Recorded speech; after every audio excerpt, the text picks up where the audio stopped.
Hi, my name is Bill Patton with 720 Degree Coaching, and today I'm going to be talking to Tarek Merchant about recruiting and different systems, resources for coaches. We're going to talk a little bit about I Am Recruitable. I think we're going to talk about tennis recruiting. We're going to talk about UTR. To introduce Tarek, he was born and raised in Canada. His passion for sports led him to be a multi-sport athlete for most of his childhood. Eventually, Tarek specialized in tennis and played college tennis for Western New Mexico University and Jacksonville University. After graduation, he landed jobs with the Orlando Magic and Cliff Drysdale Tennis. In 2009, he started consulting athletes and their parents interested to play college sports. Over the past 10 years, he has successfully built two companies, I Am Recruitable and college exposure camps, with the mission to help student athletes maximize their potential. All right, Tarek, welcome to the show. How are you doing today? Thanks, Bill. No, I'm doing great. One Awesome. week until camp season starts for us with our big exposure camps. So a lot of preparation going on, but I'm excited to work with some good group of kids this summer. Okay, well, let's start immediately with that. So if you Sure. want to give the who, what, when, where, how of that, and then that'll be helpful right off the bat. Sounds good. Yep. So one of the aspects that I do and I've built is the collegiate exposure camps. Those are camps that are ran on collegiate campuses, well-known campuses usually. We're at Harvard this summer, Penn, Yale, UCSB. We go around the country, and we put them on those big campuses for two reasons. One is because they got a lot of courts, and the other reason is because it's just a place that everybody recognizes, and kids can come from everywhere at all different levels. But then we're bringing players and coaches at all different levels of the game. So not only are you going to have the host coaches at those universities, but you're also going to have coaches that are from Division 1, 2, 3, high D1, low D1, high D2, low, et cetera, et cetera. So, and that's a variation on not only the tennis level, but also the academic level. So depending on the type of player you are and student you are, there's opportunities to mingle and connect with coaches on court, train with them, get a better understanding about what it is to be a college player, what steps you need to take. Kids from grades 8 through 12 are welcome to attend. They're designed for those players. So if you're younger, you're coming there to get the exposure, get the experience, build relationships, and understand what you need to do over the next 2, 3, 4 years. If you're a junior or senior, you're right in the mix of also recruiting. So not only are you training with these coaches and getting an idea of college tennis, but you're getting the opportunity for these coaches and the 100 coaches that they know to get to potentially recruit you and talk about you and showcase your talent. Thank you. That's awesome. So it sounds like you're a lot of different places, so people can go to your website and figure all that out. All right. So what I'd like to do is we're going to start by zooming in, and we're going to get right down into the weeds, the nitty gritty, and then we're going to kind of come back, if we have any time left, to talk a little bit more generally about recruiting. So, Okay. You had some talking points. I want to start there, and then I had some follow-up questions. Depending on how much we cover with your talking points, that's fine. So, what are the differences and similarities between TR.net and UTR? Sure. So how? And then here, let me finish there. How do they help you? What are some of the myths, right? And TR, is that short for tennis recruiting? Yep. Okay. So, I think one of the big misconceptions these days, and, as you talk to a lot of players and parents, is like, hey, what do these things do? Or I know what they do, and it's often misunderstood. So, people are coming and asking, well, I don't need TR.net, tennisrecruiting.net, I have UTR. And it's like, okay, well, let's analyze and understand what they actually do. For me, tennisrecruiting.net is a great place to get everything college tennis.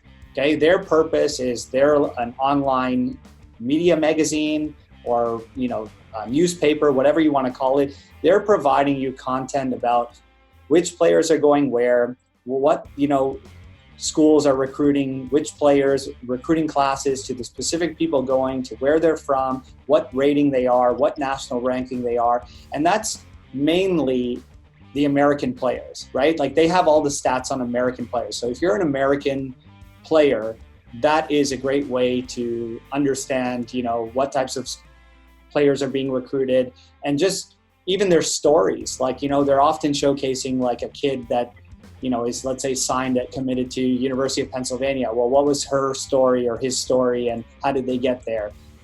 They'll have stuff like what equipment you should use and development, and they'll have people who write for them. Like I'm a contributing writer for tennisrecruiting.net. They have a list of people that they consider experts that they hire or work with to do those things. So if you're wanting to learn more about college tennis and understand who's going where and what's happening, that's your Bleacher Report. I think everybody knows what Bleacher Report is. That's your ESPN Bleacher Report for college tennis. In addition to that, if you're an American player, you're seeing your national ranking, your sectional ranking, you're seeing your star rating that they compute. Those are all still valuable, in my opinion, and they're valuable for college coaches. I know that because coaches are not saying we're just looking at UTR. Tennis recruiting has a lot of value, especially since right now tennisrecruiting.net gives you contact information on some of these kids, tells you what schools they're interested in if the kid is putting that information in themselves. So there's definitely a list of items that college coaches can still use from tennisrecruiting.net, including the rating. That still gives them a very good idea of where you stand compared to the rest of the Americans. Now, the major difference between that and Hold on for a second. So you kind of broke up there a little bit. And I'm going to go back and edit this, but you broke up when you said it gives them an idea of...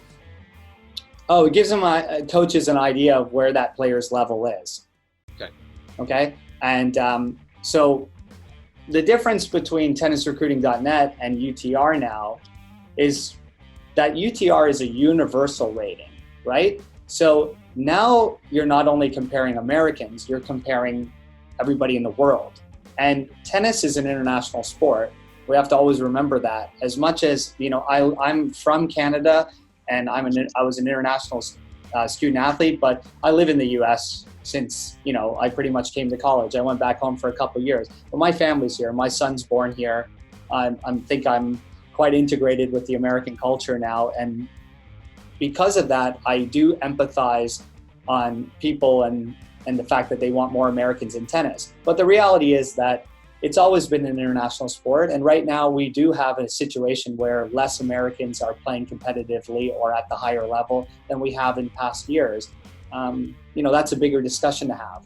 But yeah, let's not go there right now. But the main thing that we're trying to figure out is that, okay, because there are so many internationals coming to play college tennis, we do have to compare, everybody, college coaches to yourself, to parents, to your regular development coaches. Everybody wants to know, how do you match up against the world? And I think that's no different than in the business world, because business is now a global competition. We can sell products and stuff anywhere in the world. And because of that, we want to know how we compete against everyone else and if we are actually going to be successful.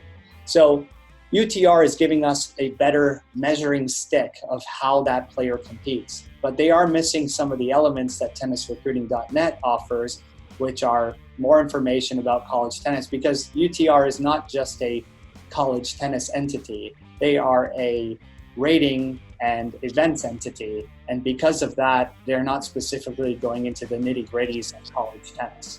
I think equally are used and equally important. All right, so what are some of the myths? What are the myths of tennis recruiting? What are the myths of UTR? Well, I think the main myth is that people think that if you have a 12.5 UTR, for example, or a 5-star rated player versus a 12.2 UTR and maybe a 4-star player, that you only get recruited to a certain school if you're that higher level.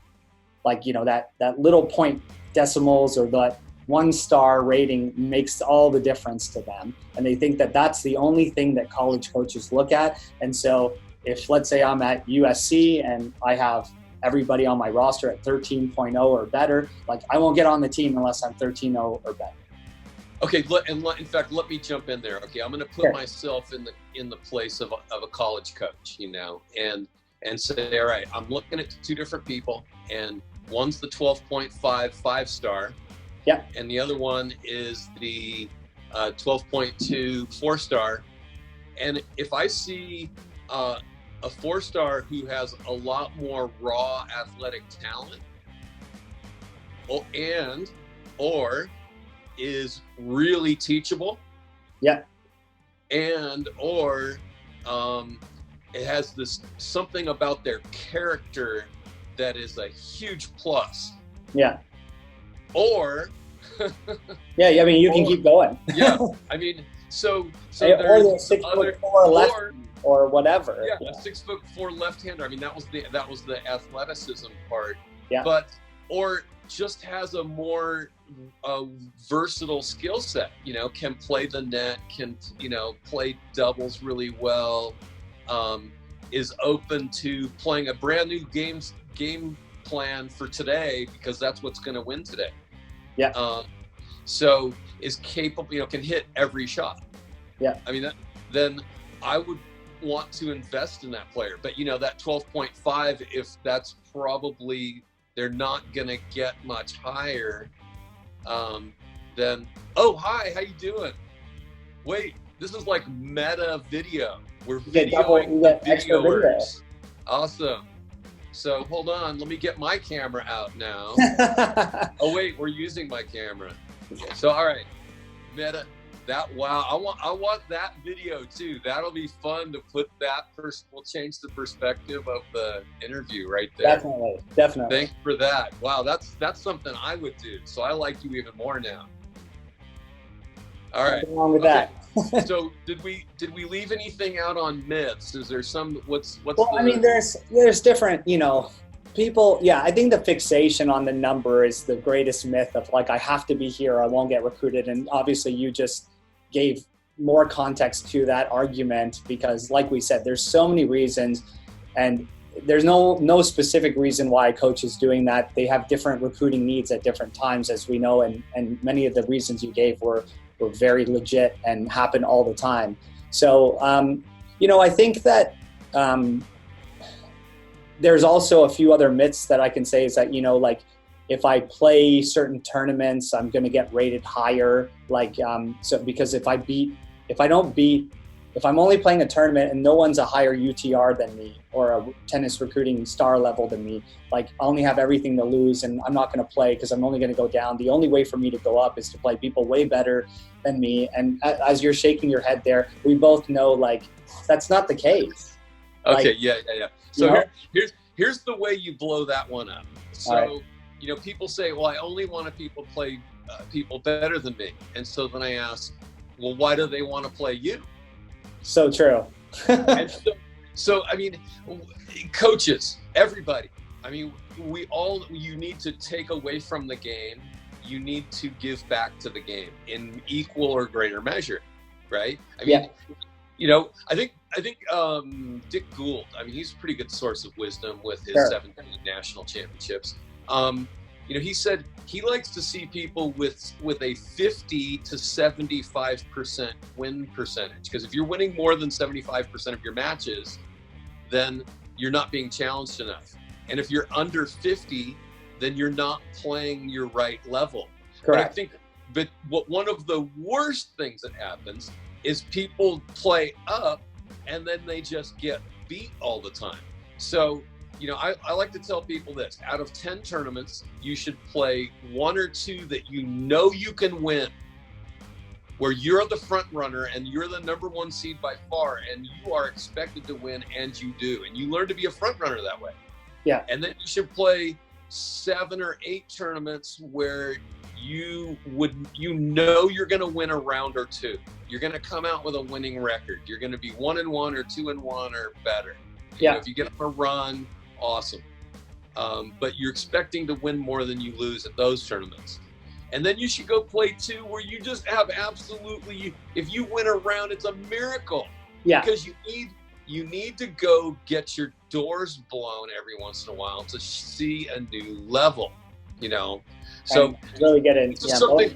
And now, now let's bring it to high school coaches, because a lot of this stuff is going to affect how high school coaches who are on top of their game are going to coach their team. See, I always try to take my team to get its doors blown at least one time as a wake-up call to, hey, look how good those guys are, those gals are, and now how hard do you want to work to play at that level? So that makes sense. All right, any more myths that we need to bust there? I mean, we can move on. There's a handful of other small things that happen, but those are the main points I wanted to hammer home. Yep. Okay, good. So have you ever seen the show Mythbusters?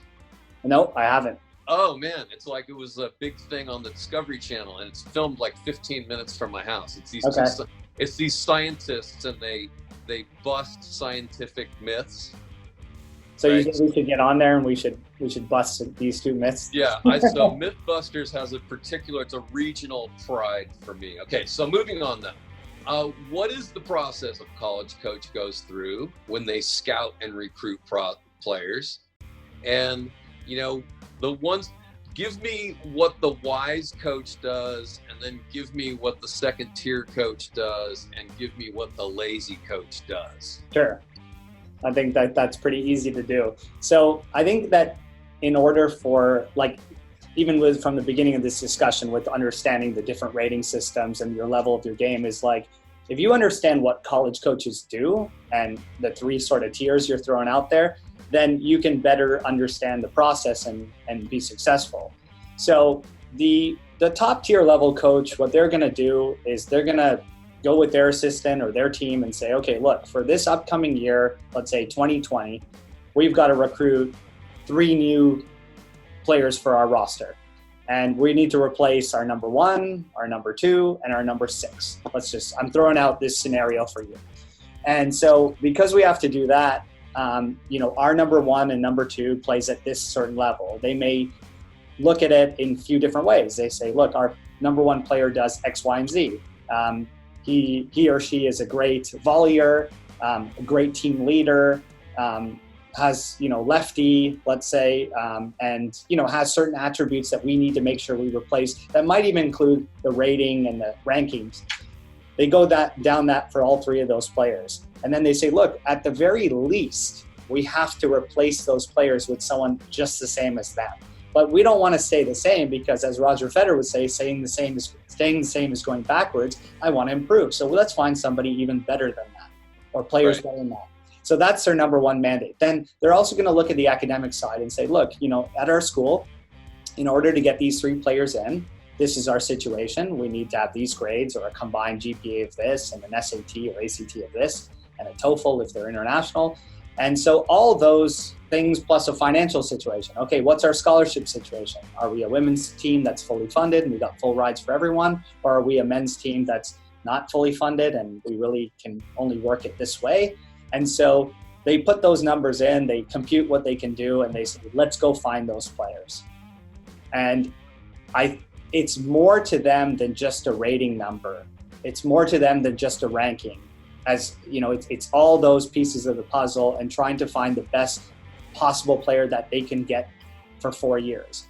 All right. I have a burning comment that I have to interject. Yeah. It's a little selfish, but I just have to throw this out there, because part of it too is good fit. Like my daughter looked at Pepperdine, and I'm really happy she didn't get in, because that's like, it's $60,000 a year, right? Yeah. So super expensive.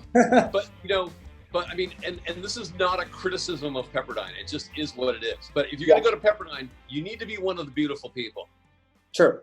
Right. So you might have a school where you need to be one of the beautiful people, and you might have a school where you need to have a certain social moxie, and there might be another school where you absolutely must be a brainiac.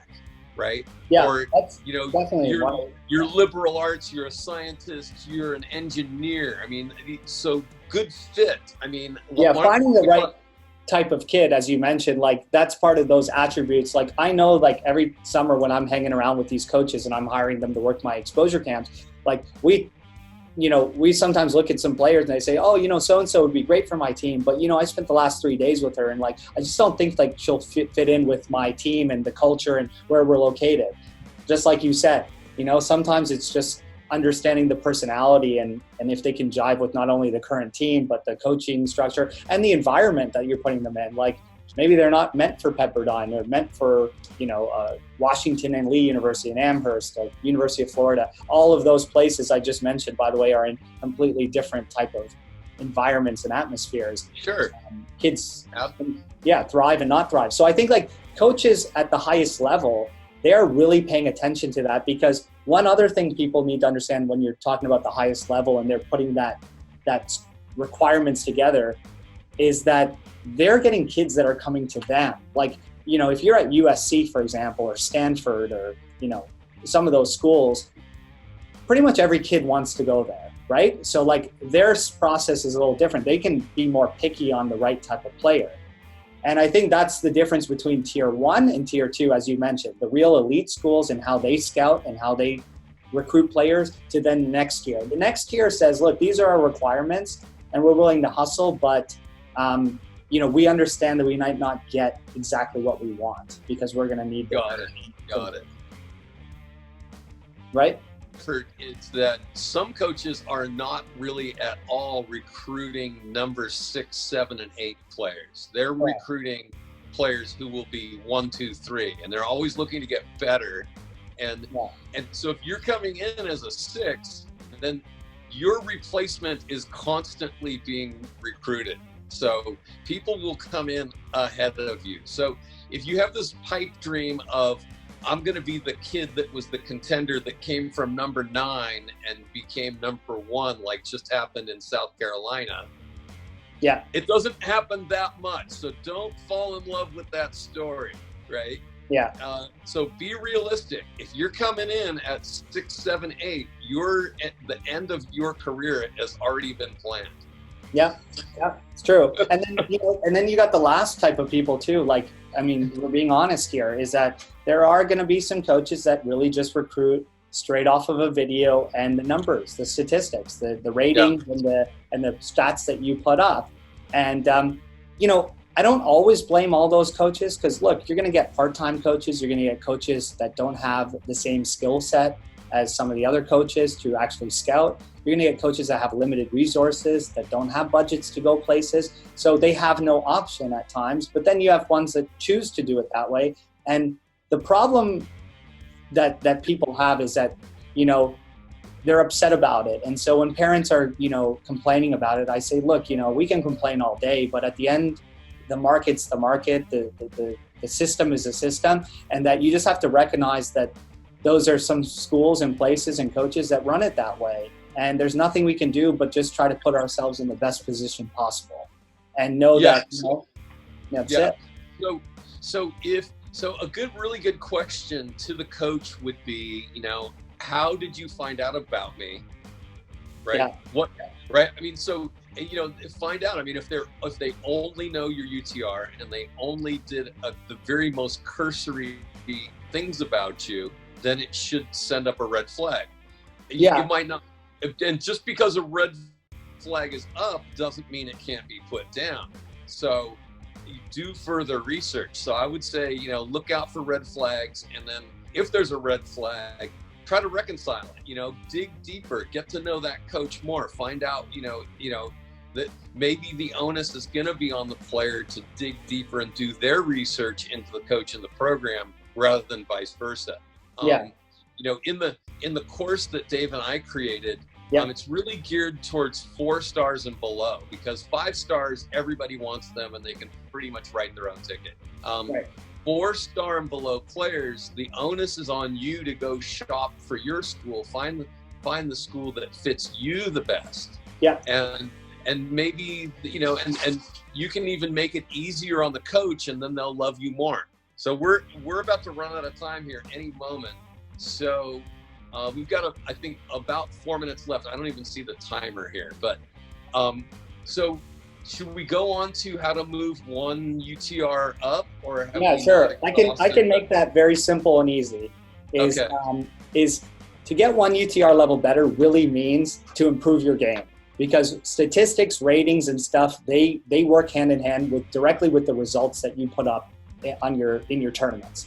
So in order to improve your UTR, it's as simple as improving your game. So that means working on your game, improving, getting better, and that leads to winning more matches, beating players that you might not have beat 3 months ago, 6 months ago. And as you start getting those W's and you start beating the better competition, you start improving your UTR. You also improve your wins and losses. You improve your statistics. Everything improves. Okay, let me spitball something. I'm just gonna throw something out and let's see if we can make it stick. All right. So beating you 4-3, 5-4 pretty consistently, and you turn that around and now you beat them. Is that a approximate one UTR better? It's a good question. I think the UTR thing, the algorithm could use some work there, because it's only taking your last 30 matches. And one thing that I don't like about it is that they're taking into account how many games you win rather than your wins and losses.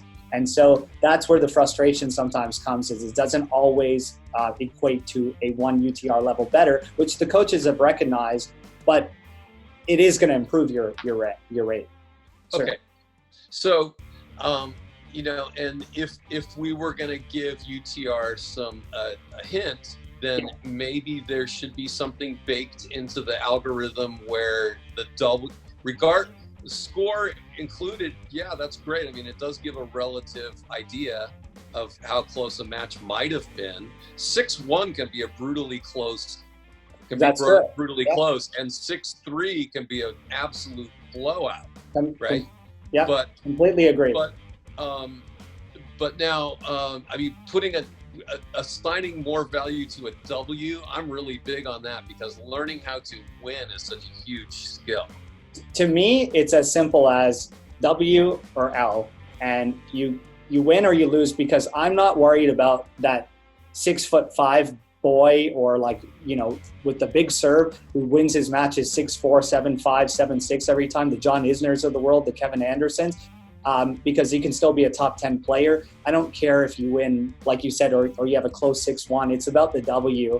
And I think that's what tennis recruiting does well and UTR does bad. And I've actually had discussions recently with coaches about that, and they'd like to see that be implemented either at a full capacity and drop the number of games you win, or completely put it into algorithm at a much higher scale. Yeah, I'm going to go the other way. Okay. Because there, it has to be some incentive to play over your head, and there has to be some incentive to go and lay waste to the competition. So knowing that every game counts, I think, is a great place to be, because then people don't fritter games away. So then also it supports the notion of being a better front runner. So it's a good skill. You're right. I definitely would like to see more weight placed on wins and losses, but having some weight based on score also then keeps the player that, even though they know they're going to lose, they're not going to tank. Right? Oh, I lost a tough tie-break set and I'm down 2 breaks, so I'll just take the bagel on the second. No, I'm gonna try to scrape for a game or two. On a junior development standpoint, that helps motivate the player, certainly, and gives them a little bit of that interest to still compete, because they need to know. And so this is a good. I think we've cut it very fine, because there is so much value on the one end in the player development side, but there's a little bit less value in the finite, which school are you going to go to side. Totally, because I know every coach understands what we're talking about, and anybody who's really in that business every day, they know that. So that's the thing. That's the problem. That's where the parents and the kids start thinking, well, I need to be that little decimal. Well, no, because if you're that kid that does really well, then, great. If you're that kid who just wins and squeaks them out but gets the W's, that's also recognized by these coaches. Okay, we got to, this thing's going to end at any second. So here's what I want you to do. Give people a way to contact you, and give us the date of your next event. Sure. So June 21st to 23rd, we're at UPenn, then Harvard the 29th and 30th. The rest of the camps are at collegiateexposurecamps.com. You guys can reach me at Tarek Merchant 17. That's my social media handles. I'm active on social every day, so I hope you guys can take a look and learn more about everything college sports. All right. Hey, thanks so much for your time. I enjoyed talking with you, and I think we got some good information out for people. So sounds good. Thanks for having me. Thank you so much. Take care. All right, take care. Bye. Bye-bye.